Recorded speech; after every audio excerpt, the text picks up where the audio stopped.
Donc on a un peu parlé de por et para, on va juste regarder donc un truc très rapide. Alors por, ça peut exprimer la cause, es famoso por su invenciones, un sentiment siente pasión por la música, le prix, l'échange, aquí se puede cenar por 40 euros, ici on peut déjeuner pour 40 euros, lo cambié por otro disco, le déplacement est dans un périmètre, los turistas pasean por el parque. Ils sont passés par le parc. Même les touristes sont passés pour le parc. La durée, lo han contratado por un mes. Pour un mois. Le but de la finalité, pasa un examen para encontrar un trabajo. Donc pour le travail, ce sera toujours para. La destination, los primeros son para las reinas. Era solo para él. Le point de vue, la comparaison, me paraissait difficile para un niño. Et une date prévue, llega para Navidad. Es un trabajo para el lunes. Maintenant, allons voir le sujet. Donc, busca el sinónimo de Rafael tiene la costumbre de ir al cine los sábados. Rafael a la coutume d'aller au ciné les samedis. A Rafaela le gusta ir al cine de vez en cuando los sábados. Rafael suele ir al cine a los sábados. Rafaela no va nunca al cine los sábados. Rafael tiene que ir al cine los sábados. Rafael aime aller au ciné parfois les samedis. Raphaël a l'habitude d'aller au ciné les samedis. Raphaël ne va jamais au ciné le samedi. Raphaël doit aller au ciné les samedis. Donc le synonyme c'est Raphaël a l'habitude d'aller au ciné les samedis. Suele c'est avoir l'habitude. Et Raphaël tiene a la coutume d'aller au ciné les samedis. Donc c'est ça le synonyme. Donc la bonne réponse c'était la B. Ensuite, con ustedes se conjuga el verbo con la tercera persona del singular, donc comme il et elle, au singulier. Ou alors la segunda persona del plural, donc vosotros, primera persona del plural, nosotros, ou tercera persona del plural. Donc ellos, ellas.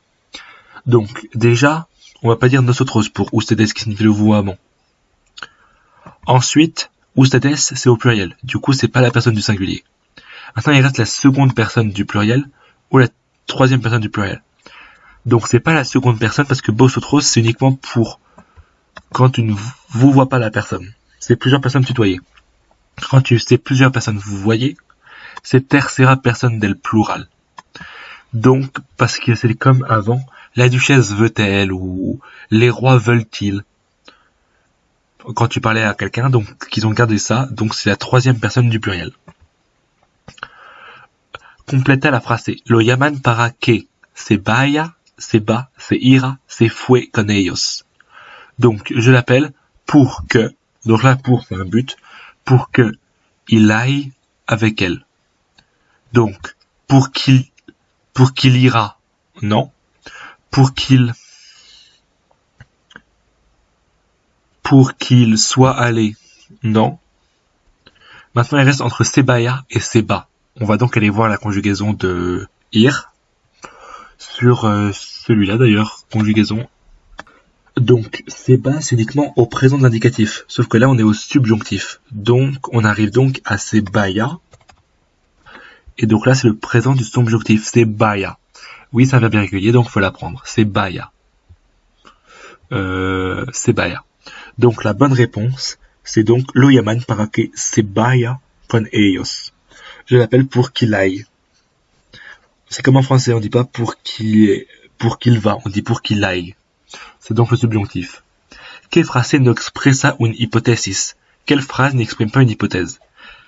Quizás tenga una buena nota en el examen. Peut-être il aura une bonne note à l'examen. Au mieux,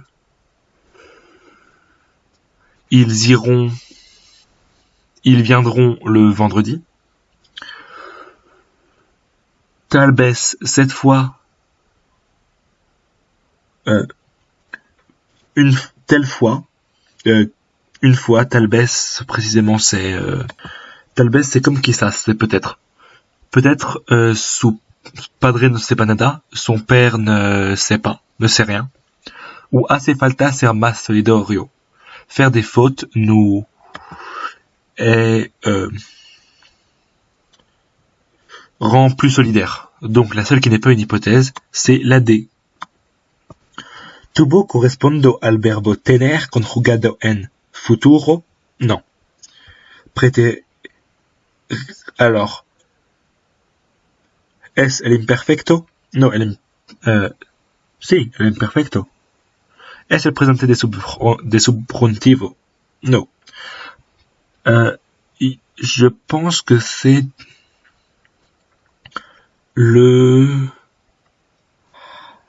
l'imparfait, mais j'ai un doute. Entre l'imparfait et le prétérit, on va voir ça tout de suite sur, du coup, conjugador. Effectivement, l'imparfait, c'est tuvieras, tandis que c'est donc bien au préterito perfecto. La bonne réponse.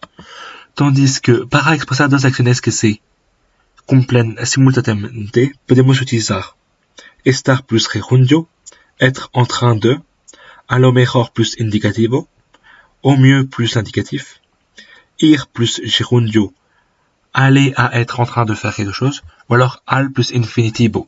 La bonne réponse est donc al plus infinitivo.